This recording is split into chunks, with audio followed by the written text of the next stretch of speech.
नमस्कार विद्यार्थी मित्रांनो आणि पालकांनो. आरटी मोफत प्रवेश प्रक्रिया 1 किलोमीटर, 1 ते 3 किलोमीटर आणि 3 किलोमीटरच्या अबोव ही प्रोसेस चालू झालेली आहे. या संदर्भात बऱ्याच पालकांचे कमेंट पण आलेले आहेत. आमच्या टीमला प्रश्न पण आले आहेत.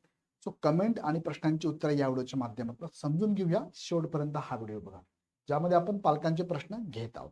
आता मुख्य मुद्द्याकडे जाण्यापूर्वी नेहमीप्रमाणे एक प्रमोशनल ऍक्टिव्हिटी आहे. इग्नाइट अकॅडमीच्या इग्नाइट पाठशाळा ह्या ॲपवर तुम्हाला बहुसंख्य असे कोर्सेस बघायला मिळतात. हे कोर्सेस तुम्ही अतिशय कमी फी मध्ये घेऊ शकता. सध्या रमजान ईद चालू आहे, तर तुम्हाला 20% ऑफ मध्ये पण बॅचेस घेऊ शकतात. दुसरा एक महत्त्वाचा मुद्दा की तुम्हाला आरटी प्रवेश प्रक्रियेसंदर्भात आपण 49 रुपयाची काउन्सिलिंग बॅचेस पण आहे, ती पण तुम्ही घेऊ शकतात.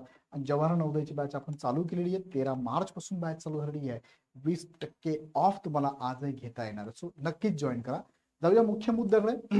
बघा, काही प्रश्न तुमच्या समोर ठेवलाय. पहिला प्रश्न निलेश सरांनी विचारलाय, ज्यांचे ऑलरेडी 1 किलोमीटरच्या आत होते त्यांना काही करावे लागेल का?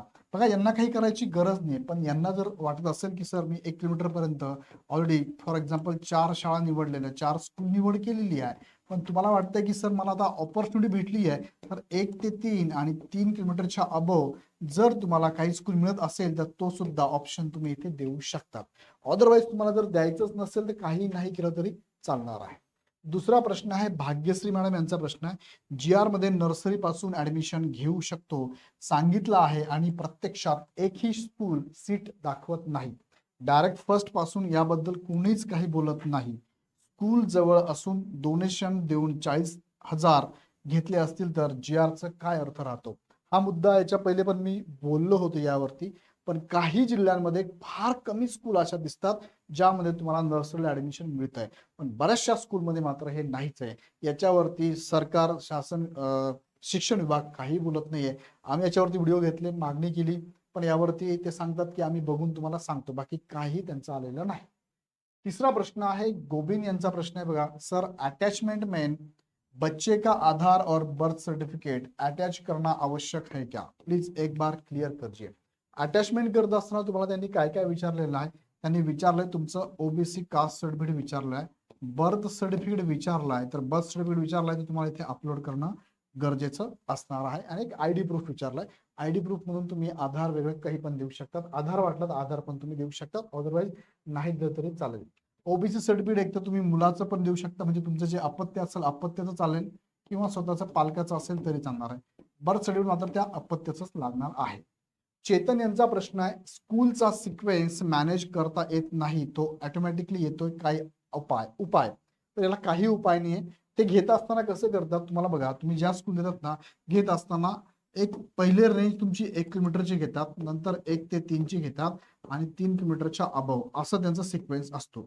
मग एक मध्ये पण ते घेत असताना जेवढी जवळची असेल त्याचा विचार पहिले केला जातो, जेवढी दूरची असेल त्याचा विचार नंतर केला जातो. हा त्याचा साधारणतः सिक्वेन्स आहे. ते ऑटोमॅटिकली घेतात. ऋषिकेश सर यांचा प्रश्न आहे, ज्यांनी 1 किलोमीटरची अट असताना सुरुवातीला फॉर्म भरले आहे त्यांना परत नव्याने फॉर्म भरवायचा आहे का? नव्याने म्हणजे तुम्हाला काय करायचं, तुम्हाला फक्त अनकन्फर्म करायचंय. बघा इथे मी तुम्हाला पर्याय पण दाखवतो. बघा असा तुमचा फॉर्म जो आहे ना, फॉर्म ओपन केला तर इथे तुम्हाला ऑप्शन तो अनकन्फर्मचा, अनकन्फर्म वरती तुम्ही क्लिक केलं तर तुमचा फॉर्म हा तुम्हाला एडिट करता येतो. काय म्हटलं मी? एडिट करता येतो. आणि मग तुम्हाला आवश्यक ती माहिती तुम्ही या ठिकाणी भरून तुमचा फॉर्म परत कन्फर्म करू शकता. लक्षात घ्या, इथे क्लिक केलं की तुम्हाला त्यांनी सांगितलं की 2 अटेम्प्ट तुम्हाला मिळतात. म्हणजे इथे क्लिक केलं पहिल्यांदा, हा पहिला अटेम्प्ट, आणि परत कन्फर्म केल्यानंतर परत अनकन्फर्म येतो, हा दुसरा अटेम्प्ट. असे दोनदा तुम्ही बदल करू शकता. बदल करत असताना योग्य तो बदल जिथे पाहिजे तुम्ही बदल करू शकता, एडिट करू शकता. ओके. हा, पुढचा प्रश्न आहे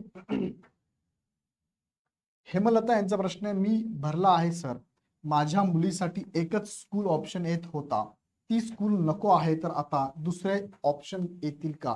100% येतील. तुम्ही काय करा, आता जाऊन अनकन्फर्म करा. अनकन्फर्म केल्यानंतर तुम्हाला इथे एडिट करायचं आहे. एडिट केल्यानंतर तुम्हाला इथे 1 किलोमीटरच्या रेंजमध्ये 1 ते 3 आणि 3 पेक्षा अबव अशा स्कूल दिसतील. इथे तुम्हाला नको असेल ह्या नका घेऊ, इथे आवश्यक इथे घेऊ शकता, इथे वाटलं इथे घेऊ शकता. तुम्ही 10 स्कूल पर्यंत निवड करू शकता, काही प्रॉब्लेम नाही. त्यानंतर फरते यांचा प्रश्न आहे, ऍड्रेस प्रूफसाठी रजिस्टर रेंट अग्रीमेंट आताच करायचं असेल तर किती पेजेस ऍड करावे? अटॅच करत असेल तर तुम्ही 1 पेज किंवा 2 पेज केले पीडीएफ करून तरी चालेल, किंवा तुमच्याकडे पीडीएफ असेल तर डायरेक्ट पीडीएफ पण अपलोड होत असेल त्यांच्या याच्यामध्ये त्या सिंक्रोनाइज म्हणजे तुम्हाला साईज कमी करायची, रिसाईज कमी करायची, जेवढ्या केबी मध्ये त्यांना अपेक्षित तेवढी केबी करायची, ती फाईल इथे अपडेट करायची, अपलोड करायची. अगदीच तुम्ही पूर्ण टाकलं असं काही नाही, नसल होत तर पहिलं दुसरं पेज टाकलं तरी चालतंय. सीमा मॅडम यांचा प्रश्न आहे, एका पालकाच्या किती मुलांस मोफत प्रवेश मिळू शकतो सर? म्हणजे 2 मुलं असतील तर त्या दोघांना आरटी मध्ये प्रवेश मिळतो का? येस, 100% येतो. आता माझ्या माहितीतले बरेचसे माझे रिलेटिव्ह पण आहेत, ओळखीचे पण आहेत, त्यांचे घरातले 2-2 मुलांचं इथे आरटी मध्ये ऍडमिशन झालेलं आहे. तुमचंही होऊ शकतं, काही प्रॉब्लेम नाही. त्यानंतर प्रश्न आहे मिस्टर बॅडबॉय यांचा प्रश्न आहे, मला काही चेंज करायचा नाही, मी काय करू? काहीच करू नका, काही प्रॉब्लेम नाही, काही चेंज करायची पण गरज नाही. पुढचा प्रश्न आहे खोम यांचा प्रश्न आहे, गुड आफ्टरनून सर, आरटी फॉर्मचे लास्ट डेट 25 मार्च. येस, 25 मार्च पर्यंत वेळ आहे तुम्हाला.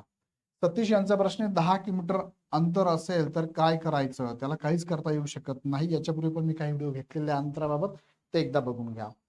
डॉक्टर कावडे यांचा प्रश्न आहे, माझा फॉर्म एडिट करताना डिलीट झाला परत भरता येतो का? याचं उत्तर आहे यस. तुम्ही डिलीट जर झाला असेल तर तुम्ही फॉर्म परत भरू शकता, काही प्रॉब्लेम नाही. डिलीट झाला फॉर्म परत भरता येतो, त्यांनी रिटर्न मध्ये पण असं दिलेलं आहे. पुढचा प्रश्न आहे ज्ञानेश्वर यांचा आहे, अनकन्फर्म केला आहे, एडिटचा ऑप्शन आलाय, कसं समजणार? तुम्ही एडिट करून बघा ना, होतं ना एडिट लगेच. तुम्ही जाऊन लगेच बदलून बघा, नाव बदला, तुम्हाला इतर गोष्टी पण बदलता येतात. वृषाली यांचा प्रश्न आहे, एलकेजी साठी फॉर्म भरू शकतो का? चेक करावं लागेल तुम्हाला. जर तुम्हाला ज्या स्कूलमध्ये तुम्हाला इथे भरायचा आहे फॉर्म, ते स्कूलला चेक करा, एलकेजी मध्ये ऍडमिशन प्रोसेस त्यांच्या स्कूलला आहे का? असेल तर भरू शकता, नसेल तर नाही भरताय. कामना यांचा प्रश्न आहे, मी 3 किलोमीटरच्या वर स्कूल टाकली आहे, नंबर लागेल का? बघा, मी तुम्हाला परत सांगतो, इथे सगळ्यात जास्त काय म्हणूया आपण, चान्सेस कुठे आहे? तुम्ही 1 किलोमीटरच्या रेंजमध्ये असाल तर इथे चान्सेस सर्वात जास्त आहे. नंतर 1 ते 3 किलोमीटर मध्ये तुमचा विचार केला जातो आणि सर्वात शेवटी तुमचा विचार 3 किलोमीटरच्या अभाव केला जातो. पण सपोज तुम्ही 3 किलोमीटरच्या अभाव टाकलेली आहे, तुम्हाला आवडते ही स्कूल, पण ह्या 3 किलोमीटरच्या जवळ जे काही उमेदवार राहू शकतात ते 1 किलोमीटर मध्ये येऊ शकतात ना, त्यांचा विचार पहिले होणार आणि मग तुमचा होणार, लक्षात घ्या. म्हणून 1 किलोमीटरच्या रेंजमध्ये जर असाल स्कूल तर त्याचा प्रेफरन्स तुम्ही पहिले द्या, तुमचा विचार केला जाईल. पुढचा प्रश्न आहे मनू यांचा, अनकन्फर्म नंतर एडिट ऑप्शन कधी येणार? येतो डायरेक्टली ऑप्शन, तुम्ही एडिट करू शकतात. पल्लवी यांचा प्रश्न आहे, सर अलॉटमेंट कधी होईल? आता यामध्ये ना एडिटचं मी तुम्हाला असं सांगू शकतो, जर तुम्हाला तिथे एडिट करता येत नसेल काहींना, तर तुम्ही डायरेक्ट डिलीट करू शकता आणि फॉर्म नवीन पण भरू शकतात. पल्लवी यांचा प्रश्न, सर अलॉटमेंट कधी होईल? याला अजून वेळ आहे, याचे राऊंड असतात. आता पुढचा प्रश्न आहे प्रीतम यांचा प्रश्न आहे, मोबाईल नंबर रॉंग झाला आहे, चेंज करता येते का सर? येस, करता येतो चेंज, तुम्ही जाऊन चेंज करू शकतात. रामेश यांचा प्रश्न आहे, फॉर्म ऑनलाईन कसा भरायचा? यावरती मी ऑलरेडी व्हिडिओ घेतलेला आहे, एकदा चेक करा. फक्त आता नवीन जे अपडेट आलेले आहे त्यामध्ये तुम्ही काय करू शकता, पहिले 1 किलोमीटर वरती शाळा निवडू शकता. फॉर एक्झाम्पल इथे 2 शाळा निवडल्या, नंतर 1 ते 3 मध्ये तुम्हाला फॉर एक्झाम्पल 4 शाळा निवडल्या, आणि 3 किलोमीटरच्या अबोव जर असेल तुम्ही इथे फॉर एक्झाम्पल 4 शाळा निवडला. असे जास्तीत जास्त तुम्ही 10 शाळा फक्त निवडता येतात, 10 पेक्षा जास्त निवडता येत नाही. तुम्ही कमीत कमी किती निवडलं तरी चालतं. 2 निवडल्या, मला सर 2च निवडायच्या, मला 4च निवडायच्या, काही प्रॉब्लेम नाहीये. फॉर्म भरलेला आहे परंतु ऍड्रेस चेंज करता येईल का? हा चेंज करता येईल. जर तुम्हाला चेंज करायचं असेल तर तुम्ही डिलीट करून परत फॉर्म भरू शकता, काही प्रॉब्लेम नाहीये. विजय गायकवाड यांचा प्रश्न आहे, एडिट किती वेळा करता येतो? तर एडिट तुम्हाला 2दा चान्स त्यांनी दिलेला आहे. नंतर पुढे आहे प्रियंका यांचा प्रश्न आहे, ज्युनियर केजीला आरटी मधून ऍडमिशन होत आहे का? काही ठिकाणी आहे पण बऱ्याच ठिकाणी नाहीये. पुढचा प्रश्न आहे, तुमचे क्लास ऑनलाईन आहेत का? तर यस, याचं उत्तर आहे यस, ऑनलाईन क्लास आहे. या संदर्भात तुम्हाला मी शेवटी एक नंबर शेअर करतो, त्या नंबरला कॉल करून माहिती तुम्ही घेऊ शकता. शिवाजी यांचा प्रश्न आहे, सॉरी शिवन यांचा प्रश्न आहे, लास्ट डेट कब तक आहे? तर याची लास्ट डेट आहे 25 मार्च आहे. आता पुढचा प्रश्न आहे, सर गेल्या वर्षी फॉर्म भरला होता, यावर्षी भरता येईल का? तुम्ही एज मध्ये जर बसत असाल तर नक्कीच फॉर्म भरू शकतात. बघा, काही वर्षी असं झालं एखाद्या मुलाच्या बाबतीत, एज मध्ये बसत पुढच्या वर्षी पण त्याने फॉर्म भरलाय, तर तुम्ही पण एज मध्ये बसत असाल तर फॉर्म भरू शकता. ज्यांनी फॉर्म भरलाय त्यांना पुन्हा संधी मिळणार का? तर यस, अनकन्फर्म करून तुम्ही परत ही संधी घेऊ शकता. मी मगाशी पण सांगितलं, इथे बघा अनकन्फर्म करून. किती शाळा निवडता येणार? तुम्हाला मॅक्सिमम 10 शाळा निवडता येणार आहे. किती वेळ बदल करता येणार? तर 2 वेळा तुम्हाला फक्त बदल करता येणार आहे. जर फॉर्म डिलीट झाला, डिलीट केला, तर तुम्ही परत फॉर्म भरू शकता, काही प्रॉब्लेम नाहीये. या संदर्भात तुम्हाला काही अडचण असेल तुम्ही आमच्या टीमला कॉन्टॅक्ट करू शकतात. आणि विशेष म्हणजे इथे लक्षात घ्या की इग्नाइट पाठशाळाच्या ऍपवरून हे सगळे कोर्सेस चालू आहेत, तुम्ही कोणताही कोर्स घेऊ शकता. तुम्हाला समुपदेशनची बॅच पण चालू आहे, नवोदयची बॅच पण चालू आहे, 20% ऑफ चालू आहे. ईदमुळे ईद20 नावाचा कोड वापरून तुम्ही 20% ऑफ मध्ये बॅचेस परचेस करू शकता. अधिक माहितीसाठी तुम्ही ह्या हेल्पलाईन नंबरला कॉल करू शकता किंवा इग्नाइट पाठशाळा ऍप डाउनलोड करून डायरेक्ट हवी ती बॅच जॉईन करू शकता. व्हिडिओ आवडला तर लाईक करा, तुमच्या मित्रांच्या, तुमच्या पालकांच्या ग्रुपमध्ये नक्की शेअर करा. अजून काही मनात प्रश्न असेल तर कमेंट बॉक्समध्ये नक्की टाका. पुन्हा व्हिडिओ आपण नेक्स्ट व्हिडिओमध्ये, पण तत्पूर्वी हा चॅनल सबस्क्राईब करून बेल आयकॉन क्लिक करा, कारण सगळे अपडेट तुम्हाला इथेच मिळणार आहे. पुन्हा व्हिडिओ आपण, धन्यवाद.